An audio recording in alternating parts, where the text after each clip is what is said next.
देखिए red light आ गई है, तो हमें रेड लाइट को 5 सेकंड के लिए दबा के रखना है। आप 5 सेकंड के दबा के रखोगे फिर ब्लिंक होने लगेगी, तभी आपको छोड़ देना है। उसके बाद 7 से 8 मिनट लग जाएंगे उसको इंस्टॉल होने में। तो तब तक आप वेट कर लीजिए, फिर आगे क्या करना है मैं बताता हूँ।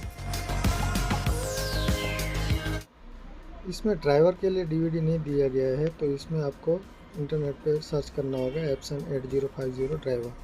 फिर इसको ड्राइवर को डाउनलोड करना है और ऊपर दिया गया जो Epson सॉफ्टवेयर अपलोडर उसको भी हमें डाउनलोड करना है। ये वाला, ये सब पे राइट क्लिक करके सबको डाउनलोड कर लेना है।